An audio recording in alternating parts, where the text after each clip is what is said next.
کہ یا اللہ اس اپنے محبوب کا جس کا تم نے عالم ارواح میں ہم سے وعدہ لیا تھا، اس محبوب کو ہمارے دور میں پیدا فرما تاکہ ہم اس کا دیدار کر سکیں اور اس پر ایمان لا سکیں۔ اب چونکہ خدا کی حکمت میں یہ بات شامل تھی کہ آپ کو خاتم النبیین بنا کر بھیجنا ہے، آپ کو آخری نبی بنا کر بھیجنا ہے، ایک طرف تو آپ کا آخری نبی بنا کر بھیجنا یہ خدا کی حکمت میں شامل تھا، اور دوسری طرف 1.25 لاکھ انبیاء کی دعائیں تھیں کہ اللہ ہمیں دیدار مصطفیٰ کرا دے، اے اللہ ہمیں دیدار مصطفیٰ کرا دے، ہم اس محبوب کا دیدار کریں، ہم اس محبوب کے رخ زیبا کو دیکھیں، ہم اس محبوب کی عظمت کو دیکھیں، ہم اس محبوب علیہ السلام کی جو ہے وہ دیدار کر سکیں اور اس پر ایمان لا سکیں۔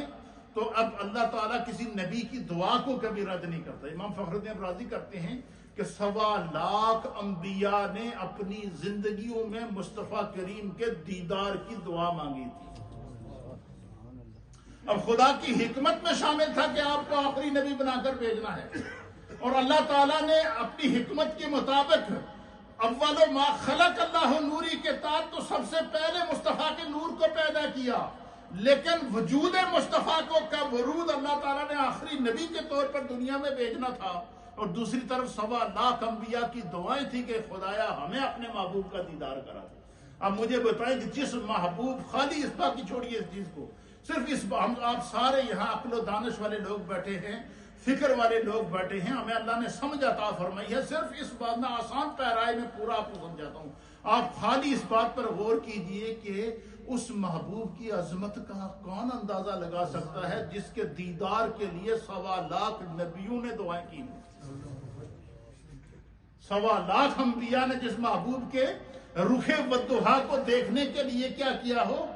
اللہ سے دعا کی ہو۔ تو فرمایا کہ مسجد حرام سے مسجد اقصیٰ لے جانے میں جہاں اور حکمتیں ہیں، وہاں ایک حکمت یہ تھی کہ وہاں پر 1.25 لاکھ انبیاء کی دعاؤں کی قبولیت کا ٹائم تھا۔ اللہ تعالیٰ نے تمام انبیاء کو عالم ارواح سے لے کر مسجد اقصیٰ میں 1.25 لاکھ انبیاء جو ہے دست بستہ کھڑے میرے مصطفیٰ کا انتظار کر رہے تھے کہ وہ لمحہ آئے کہ ہم نے اپنے دور میں جس نبی کے دیدار کی دعا مانگی تھی ہم اس کا دیدار کر سکیں، اور 1.25 لاکھ انبیاء کرام نے نبی علیہ السلام کا مسجد اقصیٰ میں دیدار کیا۔ اللہ فرماتا ہے لِنُرِيَهُ مِنْ آیَاتِنَا، ہم اپنے محبوب کو اس لیے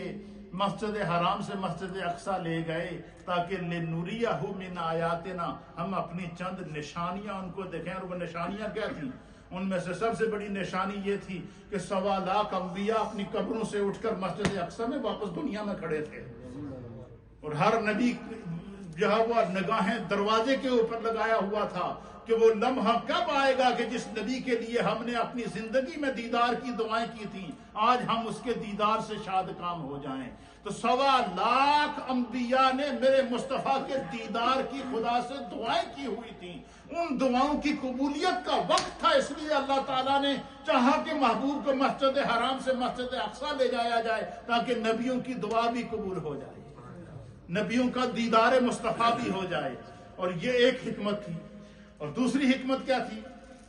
کہ اللہ تعالیٰ نے تمام انبیاء پر مصطفیٰ کی افضلیت کو ظاہر کرنا تھا، اور نبی علیہ السلام کو آسمانوں پر لے جانے سے پہلے اللہ تعالیٰ نے محبوب علیہ السلام کو امام الانبیاء کا تاج پہنانا تھا۔ نبی علیہ السلام فرماتے ہیں کہ جب میں مسجد اقصیٰ پہنچا نا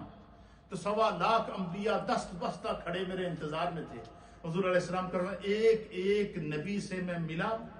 میں نے مصافحہ کیا، میں نے معانقہ کیا، اور جبریل علیہ السلام میرے ساتھ ہر نبی کا تعارف کراتے رہے۔